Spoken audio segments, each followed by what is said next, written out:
ಹಸುದವನಿಗೆ ನೀರೋಡಿ ಬಹಳಷ್ಟು ನೀರೋಡಿಸಿಯಾಗಿ ಬಂದಾನ. ಅವ್ನಿಗೆ ಊಟ ಮಾಡ ಇಲ್ಲ, ಮೊದಲು ಒಂದ್ ಸೇರಿಗೆ ನೀರು ಕೊಡ್ರಿ ಅಂತಾನ. ಇವತ್ತ ಶಿಕ್ಷಣದ ಜೊತೆಯಲ್ಲೇನೆ ಮೊದಲಿಗೆ ನೀವು ಸಂಸ್ಕಾರ ಕೊಡ್ರಿ. ನಿಮ್ಮ ಮಕ್ಕಳಿಗೆ ಲಿಂಗ ಕಟ್ರಿ, ಪೂಜೆ ಮಾಡಕ್ ಹಚ್ಚ್ರಿ, ತಂದೆ ತಾಯಿಗಳಿಗೆ ನಮಸ್ಕಾರ ಮಾಡಕ್ ಹಚ್ಚ್ರಿ. ಇದು ನೀವು ಮೊದಲು ಕಲಿಸ್ಬೇಕಾಗಿರ್ತಕ್ಕಂಥ ಪಾಠ. ಇವತ್ತ ಎಷ್ಟೋ ಹುಡುಗರು ಪರೀಕ್ಷೆಯೊಳಗೆ ಫೇಲ್ ಆದ್ರ ತಿಳ್ಕೊಂಡು ಎಲ್ಲಿಗೆ ಹೋಗ್ಯಾರ? ಎಷ್ಟೋ ಮಂದಿ ಸತ್ತಾರ, ಹುಡುಗಿಯರು ಸತ್ತಾರ, ಹುಡುಗರು ಸತ್ತಾರ. ಪರೀಕ್ಷೆಯೊಳಗ ಮಾರ್ಕಸ್ ಕಡಿಮೆ ಬಿದ್ದಾವ ಅಂತ ತಿಳ್ಕೊಂಡು ಎಷ್ಟೋ ಮಂದಿ ಹುಡುಗರು ಹಾಳಾಗಕತ್ಯಾರ. ನಮ್ಮ ತಂದೆ ತಾಯಿಗಳನ್ನು ಬಿಟ್ಟು ಹೋಗಾಕ ಜೀವನವನ್ನ ತೊರೆಯಾಕತ್ಯಾರ.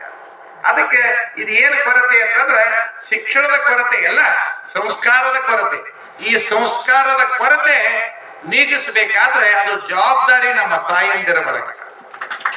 ನೀವು ತಾಯಂದಿರು ನಿಮ್ಮ ಮಕ್ಕಳಿಗೆ ಮುಂಜಾನೆ ಎದ್ದ ಕೂಡಲೇ ನೀವು ಕೆಲವು ಮಂದಿ ಹೆಣ್ಮಕ್ಳು ಓದು ಓದು ಓದು ಅಂತೀರಿ. ಯಾರ ಇಷ್ಟು ಬಂದಿದ್ದೀರಿ? ಜಳಕ ಮಾಡು, ಪೂಜಾ ಮಾಡ್ಕೋ, ಭಸ್ಮ ಹಚ್ಚುವ ಅಂತ ಯಾರು ಹೇಳಿದ್ರು? ಒಬ್ರು ಕೈ ಎತ್ತ ನೋಡ ನಿಮ್ಮ ಮಕ್ಕಳಿಗೆ. ಇಲ್ಲಿ ಯಾರು ಕಲಿಸಿ ಇಲ್ಲ. ಇವತ್ತು ಅದು ಅವಶ್ಯಕತೆ ಅದ. ನೀವು ಬಹಳ IAS ಆಫೀಸರ್ ಮಾಡಿದ್ರಿ, ಡಾಕ್ಟರ್ನ ಮಾಡಿದ್ರಿ, ನಿಮ್ಮ ಕನಸು ಬರೇ ಮುಂದದ.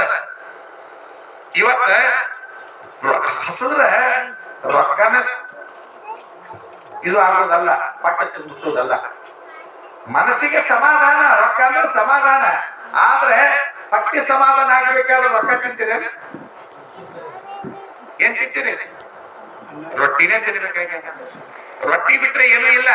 ಅದಕ್ಕೆ ನೀವು ರೊಟ್ಟಿಯನ್ನ ತಿನ್ನೋದು ಬೇಕಾದ್ರೆ ಇವತ್ತಿನ ನೀವು ಹಳ್ಳಿಗರದಾಗ ಬ್ಯಾರೆ ಸಿಟಿ ಒಳಗ ಇಬ್ರು ಗಂಡ ಹೆಂಡತಿ ನೌಕರಿ ಮಾಡ್ತಿರ್ತಾರ. ನೌಕರಿ ಮಾಡಿ ಸಾಯಂಕಾಲ ಊಟಕ್ಕೆ ಎಲ್ಲಿ ಹೋಗ್ತಾರ? ಹೋಟೆಲ್ಕ ಹೋಗ್ತಾರ.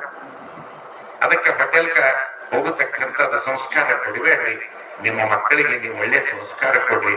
ನಾಳೆ ನಿಮ್ಮ ಹೆಸರು ಬರ್ಬೇಕಾದ್ರೆ, ನಿಮ್ಮ ತಂದೆ ತಾಯಿಗಳ ಹೆಸರು ಬರ್ಬೇಕಾದ್ರೆ ನಿಮ್ಮ ಹೆಣ್ಮಕ್ಳಿಗೆ ಒಳ್ಳೆ ಸಂಸ್ಕಾರ ಕೊಡ್ರಿ.